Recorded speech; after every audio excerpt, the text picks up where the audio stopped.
Part 8 में हम देखते हैं कि नामचा को ग्रैंडपा बुलाते हैं। आगे बात करते जाते हैं। ग्रैंडपा इरीन की और इनकी दोनों की तारीफ कर रहे थे। ग्रैंडपा कहते हैं, क्या तुम मेरी ग्रैंड डॉटर को इतना लाइक करते हो? नामचा कहता है, मैं उसे आज से नहीं कॉलेज टाइम से लाइक करता हूँ। मैं उसे वेडिंग भी करना चाहता हूँ। ग्रैंडपा ये सुन बहुत ही खुश हो जाते हैं। ग्रैंडपा तो इनके बारे में बातें कर रहे थे और नामचा को लगता है कि वो इरीन के बारे में बात कर रहे हैं। अब नामचा बाहर जाता है। बाहर वो लॉयर से मिलता है। लॉयर फिर से नामचा को उल्टा सीधा बोलने लगता है कि क्या हुआ, क्या ग्रैंडपा ने तुम्हें डांटा? नामचा लॉयर से कहता है, अब तुम्हारे दिन गए, क्योंकि मैंने ग्रैंडपा से इरीन के बारे में सब कुछ बता दिया है। वे अब जानते हैं कि मैं उसे लाइक करता हूँ और जल्दी हम वेडिंग भी कर लेंगे। लॉयर ये सुन बिल्कुल कंफ्यूज हो जाता है कि अभी क्या हुआ। तभी इन बाहर आती है और वो लॉयर से अकेले में कहती है कि ग्रैंडपा और नामचा में कंफ्यूजन हो गया है। ग्रैंडपा सोचते हैं कि नामचा मुझे लाइक करता है और नामचा को लगता है कि ग्रैंडपा इरीन के बारे में बात कर रहे हैं, पर ऐसा कुछ भी नहीं है। लॉयर और इन बहुत ही खुश हो जाते हैं क्योंकि उनकी प्लानिंग बहुत ही अच्छे से चल रही है। आगे लॉयर इनको बताता है कि इरीन जल्दी वेडिंग करना चाहती है, वो भी मेरे साथ। आगे लॉयर ग्रैंडपा से मिलता है। वो उन्हें कहता है कि इरीन वो मेरे साथ वेडिंग करना चाहती है। ग्रैंडपा ये सुन बहुत ही खुश होते हैं। अब वे भी वेडिंग की प्लानिंग करने लगते हैं। उधर नामचा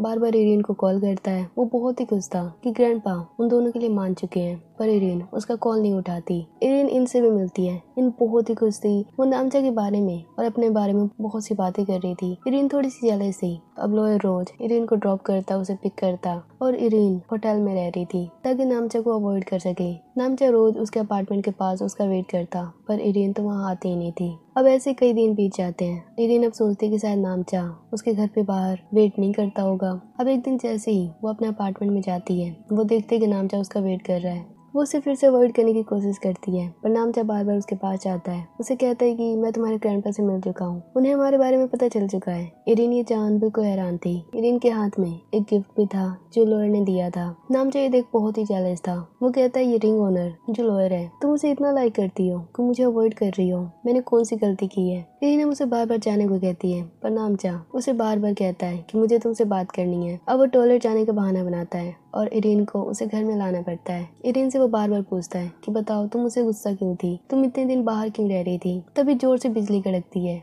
और इरीन नामचा के गले लग जाती है और शौक में वो बोल देती है क्योंकि तुम इनके साथ सोए थे, अब उसे लाइक करते हो इसीलिए। नामचा कहता है ऐसा कुछ भी नहीं है, इन और मेरे बीच कुछ भी नहीं हुआ है। अब वे दोनों बातें कर ही रही थी, तभी वहाँ कोई आ जाता है। इरीन नामचा को एक जगह छुपा देती है और डोर पे देखती है कि नामचा की सिस्टर और उसके फ्रेंड उसकी बर्थडे के लिए आए हैं, उसके साथ वे पार्टी करना चाहते हैं। अब वे साथ में केक काटते हैं और ड्रामा सीरीज देखने लगते हैं। इरीन तो नामचा के लिए बहुत ज्यादा चिंता में थी। नामचा बाहर बैठा हुआ था, बारिश में भीगते जा रहा था। अब इरीन मौका मिलते ही नामचा को देखने जाती है। नामचा पूरा बारिश में भीग चुका था। इरीन उसे टॉवल देती है। नामचा को टॉयलेट जाना था, पर इरीन बार बार उसे रोक रही थी क्योंकि अगर वो अंदर गया तो वो पकड़ा जाएगा। तभी लाइट चली जाती है। इरीन डर जाती है। नामचा कहता है कि इस टाइम का हम फायदा उठा सकते हैं, मैं अंदर जाकर फटाफट यहाँ पर आ जाऊंगा। इरीन भी अब उसके साथ जाती है क्योंकि उसे डर लग रहा था। नामचा जल्दी से अफराज हो जाता है। इरीन भी उसके साथ ही थी। दोनों की आवाज थोड़ी सी बाहर आ रही थी। इरीन की फ्रेंड को थोड़ा शक हो जाता है। वो कहती है कि इरीन तुम्हारे साथ कोई है क्या अंदर? इरीन कहती है ऐसा कुछ भी नहीं है, मुझे तो बस डर लग रहा है। अब इरीन कुछ मिनटों बाद बाहर आती है और अपने फ्रेंड्स को अपने रूम में लेके जाती है और नामचा को इशारों में बोलती है कि मैं अपने रूम में जा रही हूँ, जो काम करना है वो आराम से कर सकते हैं। अब हम देखते हैं कि नामचा फटाफट टॉयलेट से बाहर निकलता है और उस गिफ्ट को देखता है जो लॉयर ने इरीन को दिया था। वो थोड़ा सैड था। इरीन अपने रूम से बाहर निकलती है। उसकी फ्रेंड भी सो चुकी थी। इरीन देखती है कि लॉयर ने जो गिफ्ट दिया था, जो रिंग था, उसे नामचा ने बिल्कुल तोड़ मरोड़ के डस्टबिन में फेंक दिया था। नेक्स्ट डे जैसे ही होता है, इरीन अपने फ्रेंड्स के साथ थी और सब बाहर जा ही रही थी, तभी लॉयर वहाँ पर आता है। इरीन अब लॉयर को सबसे मिलवाती है। वे सारी फ्रेंड्स लॉयर को देख बहुत एक्साइटेड हो जाती है। लॉयर को थोड़ा दुख होता है कि उसकी फ्रेंड उसके बारे में कुछ भी नहीं जानती है। इरीन के फ्रेंड के जाने के बाद लॉयर इरीन को कहता है, तुमने वो रिंग नहीं पहनी जो मैंने तुम्हें दी थी। इरीन कहती है शायद मैं भूल गई। आगे हम नामचा को देखते हैं जो हॉस्पिटल में था। उसकी सिस्टर टैन नामचा को कहती है कि आज मैं इरीन के बॉयफ्रेंड से मिली जो बहुत ही गुड लुकिंग है। नामचा इसमें बहुत ही जेलस होता है। वो कहता है कि क्या गुड लुकिंग मैं नहीं हूँ, क्या पता वो उसका ड्राइवर हो।